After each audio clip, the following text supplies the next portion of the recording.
everyone, my name is Rakesh Sharma. Welcome to our YouTube channel. Today I am here to speak about English speaking. Friends, if you will go on YouTube channel, there are many steps to learn English.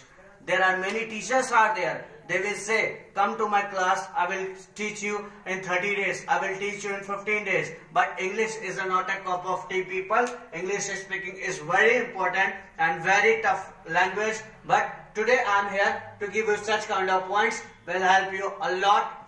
These points will help you a lot in terms of learning English. The first point is that reading. Reading is the one of the best points to learning English. There are many people says that reading is nothing, but the main point is that reading is very important, because if you will read newspaper, if you will read books, if you will read magazines, you get more important points word. अगर आप newspaper पढ़ते हैं तो first point is that words आपको मिलते रहते हैं. Next point, आपको मीनिंग पता चलेगा उसके अंदर कि आप किस तरह से मीनिंग करते हो. These points are very important for reading. The next step is writing.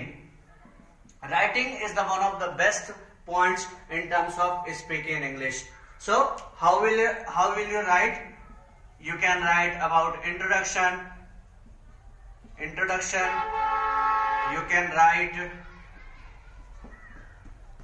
can write topic. The next point is that writing. आप राइटिंग में क्या कर सकते हैं? इंट्रोडक्शन लिख सकते हैं, टॉपिक लिख सकते हैं. कोई जरूरी नहीं है कि आप हाई लेवल का टॉपिक लिख सकते हो. You can write on the school, you can write on the playground, you can write playground, you can write about your dream. There are many topics are there which you can write in terms of writing. कोई जरूरी नहीं है आप high level का English use करो. आप go on the simple language. आप अपने स्मॉल टॉपिक्स के ऊपर, छोटे मोटे टॉपिक्स के ऊपर आप लिख सकते हो. The next point is that watching. Watching people is the one of the best things, one of the best point will help you to in learning English. Because जो मैं अभी वीडियो बना रहा हूँ, आप मुझे देख रहे हो, सुन रहे हो. वॉचिंग के साथ साथ आपके लिसनिंग भी इम्पोर्टेंट रखती है, क्योंकि आप मुझे देख रहे हो, आप मुझे सुन रहे हो, तो तभी तो आप सीख सकते हो. Exactly the point, exactly the same. Watching and listening is the one of the best point to learning English. What you can watch? You can watch cartoon channels with English subtitle. You can watch news channel. People mark my one thing focus that news जो होता है वो बहुत important होता है, लेकिन news के जो न्यूज इंग्लिश में रहता है वो हमें समझ में कम आता है, क्योंकि जो बिगनर्स स्टूडेंट होते हैं जो अभी इंग्लिश में जो सीखने आए हैं वो उनके लिए न्यूज बहुत हार्ड रहता है. लेकिन कार्टून चैनल्स अगर आप देखते हो विद सबटाइटल, अब लोग क्या बोलते हैं, मैं इतना बड़ा हो गया कार्टून चैनल थोड़ी देखूंगा. लेकिन there is no age of learning any language. सीखने की कोई उम्र नहीं होती है. तो कार्टून चैनल्स आप इंग्लिश सबटाइटल के साथ साथ देख सकते हो. उसके बाद जब आप सीख सको उसके बाद आप न्यूज चैनल पे देख सकते हो. और लास्ट पॉइंट है आपकी speaking. How will you speaks is very important point in terms of English. So there are 5 steps of learning English language. If you will go through on these 5 steps, definitely people, the one day you will speak in English.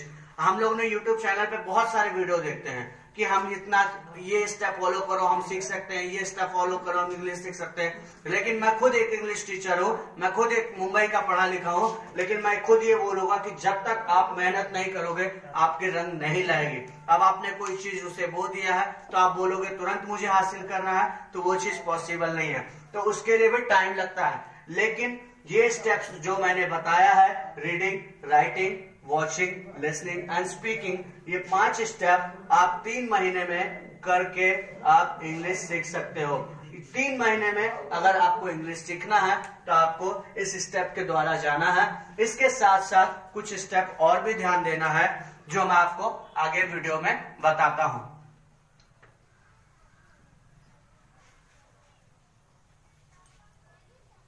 तो देखिए friends, काफी time ऐसा होता है कि जब भी हम कहीं जाते हैं तो हमें किस तरह से बातचीत करना रहता है, हमें ये भी नहीं पता रहता है। लोग बोलते हैं कि अगर मेरी इंग्लिश गलत हो गई तो लोग हंसेंगे, अगर मैंने कुछ गलत बोल दिया तो पब्लिक मुझ पे कमेंट करेगी।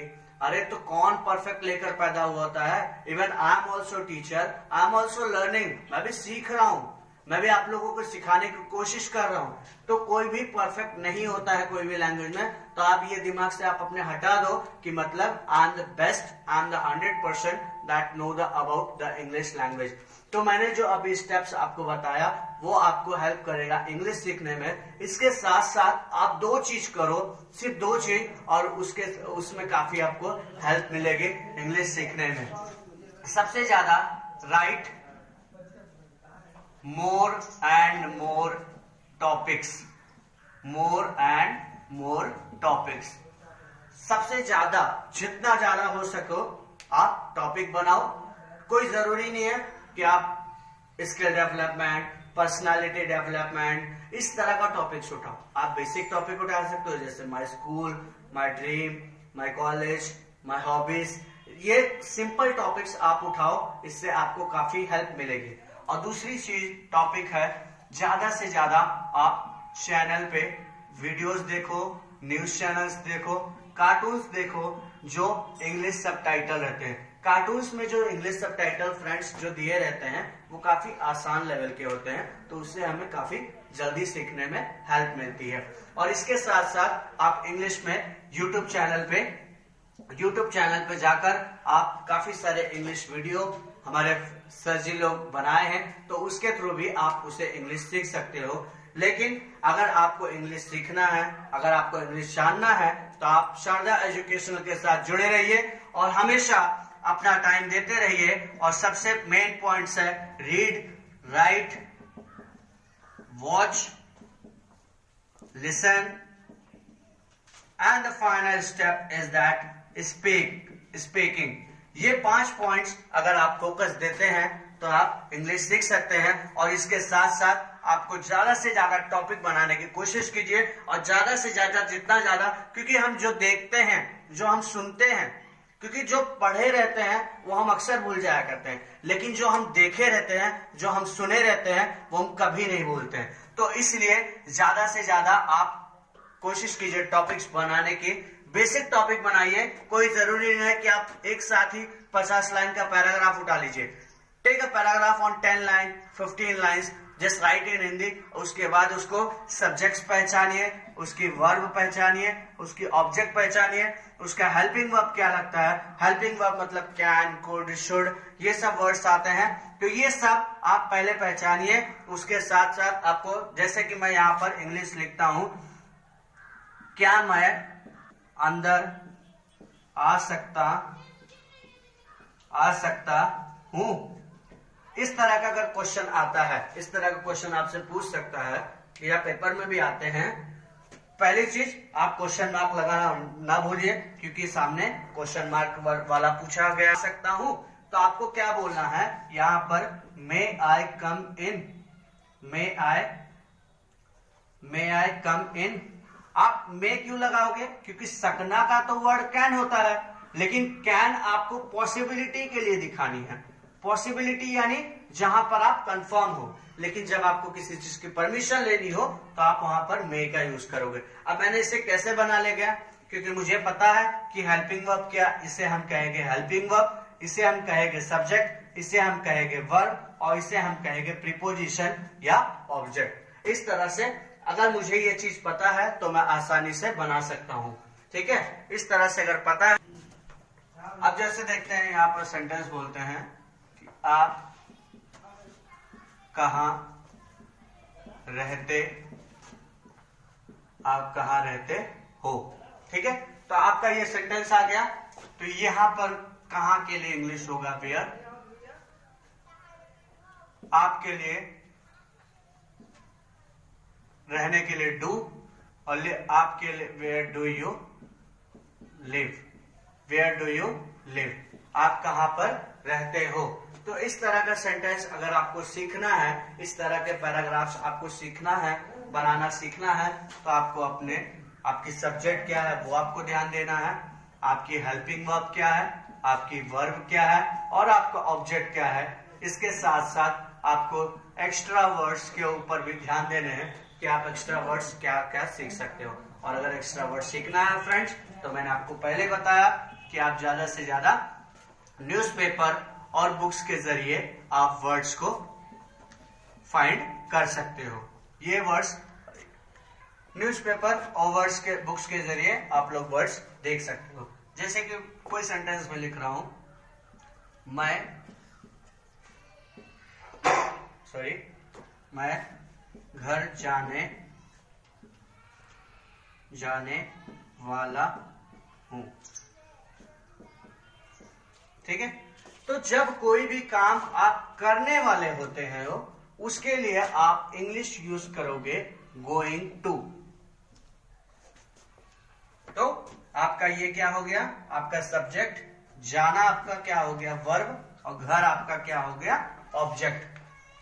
तो यहां पर आई लगाओगे और आई के साथ हमेशा एम लगता है। I am going to home. इस तरह से आप सेंटेंस यूज कर सकते हो। कि I am going to home, मैं घर जाने वाला हूं। आगे सेंटेंस हम लोग देखते हैं। इसी के साथ सेंटेंस हम देखते हैं। अब तक हमने सिंपल प्रेजेंट टेंस की सेंटेंस देखे, अब हम कंटिन्यूअस टेंस का देखते हैं कि कंटिन्यूअस टेंस कैसे बनाते हैं। जैसे कि वह क्रिकेट खेल रहा था। अब खेल रहा था कंटिन्यूअस पास्ट टेंस की पहचान होती है। तो हम वह क्या है आपका सब्जेक्ट है, और खेलना आपकी वर्ब है, और क्रिकेट आपका ऑब्जेक्ट है। अब मुझे ये पता है कि हम सब्जेक्ट किसे कहते हैं, वर्ब किसे कहते हैं, ऑब्जेक्ट किसे कहते हैं। ठीक है, तो और फॉर्मूला भी हमें पता है। तो हम कैसे यूज करते हैं, ही के साथ में क्या लगेगा, ही आपका सिंगुलर है तो ही के साथ में क्या लगेगा, ही वॉज। और खेलना का प्ले होता है इंग्लिश, लेकिन कंटिन्यूअस टेंस की वजह से इसमें आईएनजी ऐड हो जाएगा। ही वॉज प्लेइंग क्रिकेट, वह क्रिकेट खेल रहा था। अब इसका नेगेटिव अगर बनाना है तो he was not playing cricket. क्यों? क्योंकि आपको फॉर्मूला पता है, आपकी सब्जेक्ट पता है, आपको ऑब्जेक्ट पता है, आपको वर्ब क्या है, तो आप आराम से सेंटेंस बना सकते हो। फ्रेंड्स, काफी टाइम ऐसा होता है हमारे साथ में कि जब हमें पैराग्राफ मिलते, 2-4 लाइन के सेंटेंस मिलते हैं हिंदी में, तो हम उसे आसानी से बना लेते हैं। तो लेकिन ज्यादातर मैंने यहाँ पर लोगों को देखा हुआ है कि जब वो 10 लाइन, 15 लाइन, 50 लाइन, 100 लाइन का पैराग्राफ उनको मिलता है तो वो काफी कंफ्यूज हो जाते हैं। तो उसको सॉल्व करने के लिए एक मैं फॉर्मूला बताऊंगा, वो आपको फॉलो करना पड़ेगा। सपोज 20 लाइन का एक पैराग्राफ यहाँ पर लिखा हुआ है, तो आपको क्या करना है, पहले आप देखोगे कि सेंटेंस कहाँ कंप्लीट हो रहा है, उसकी सब्जेक्ट क्या है, उसका वर्ब क्या है, और उसकी ऑब्जेक्ट क्या है। पहले ये ध्यान दोगे, और उसके बाद वो कौन सा टेंस है। जैसे यहाँ पर लिखा है कि वह घर जा रहा होगा, इस तरह का सेंटेंस लिखा है, तो आप पहले पहचानो कि ये किस टाइप के टेंस में आता है। अब रहा होगा, रही होगी, ये तो सिंपल फ्यूचर में आता है, तो क्या बोलोगे, ही विल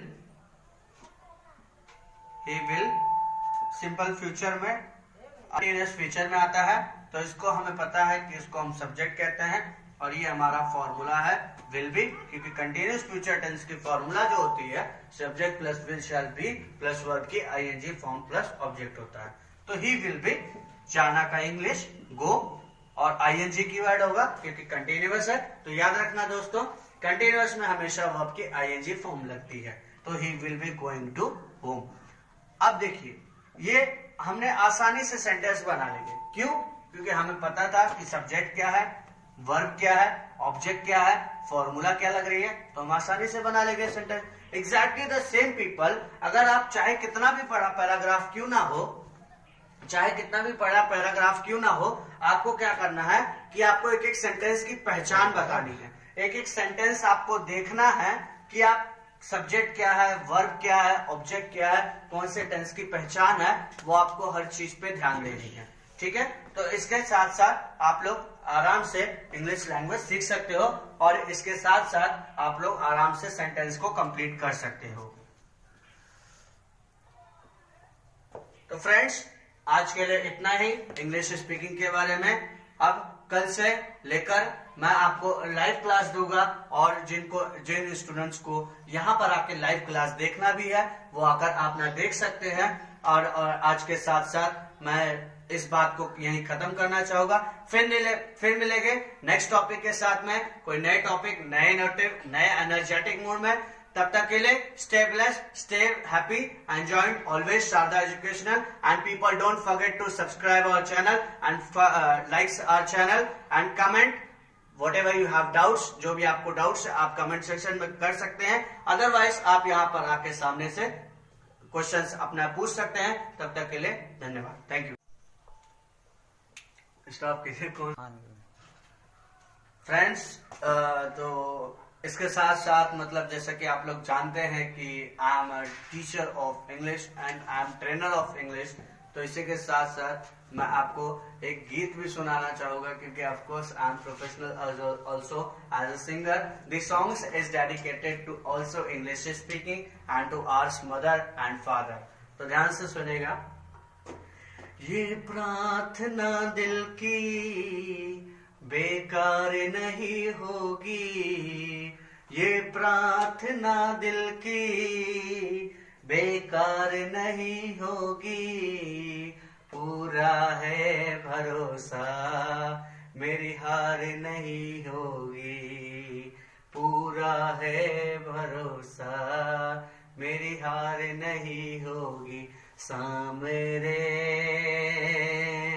सब दिन तेरे हाथ तेरे, सामरे सबका तेरे हाथ तेरे, विश्वास न टूटे जो तू खुशी का मन लाया, इंसान न टूटे जो तेरे दर पे आया, विश्वास न टूटे जो खुशी का मन लाया, इंसान न टूटे जो तेरे दर पे आया। हर इंसान की तो विजय हर बार नहीं होती, पूरा है भरोसा तेरी हार नहीं होगी। सामरे सब दिन मेरे हाथ तेरे, सामरे सबका तेरे हाथ तेरे। Thank you. जो हार जाते हैं उनको जिताता है, वो किस्न कहे कान्हा किस्मत जगाता है। जो हार जाते हैं उनको जिताता है, वो किस्न कहे कान्हा किस्मत जगाता है। दुनिया में ऐसी तो सरकार नहीं होगी, दुनिया में ऐसी तो सरकार नहीं होगी, पूरा है भरोसा मेरी हार नहीं होगी। सामरे सब दिन मेरे हाथ तेरे, सामरे सबका तेरे हाथ तेरे। The songs is also in terms of English speaking and mother father, and this belongs to a शायरी। जिंदगी बहुत कुछ सिखाती है दोस्तों, जिंदगी बहुत कुछ सिखाती है, कभी हंसा देती है तो कभी रुला देती है। खुद से ज्यादा किसी पर भरोसा मत करना, क्योंकि अंधेरे में परछाई भी साथ छोड़ जाती है। Thank you so much people.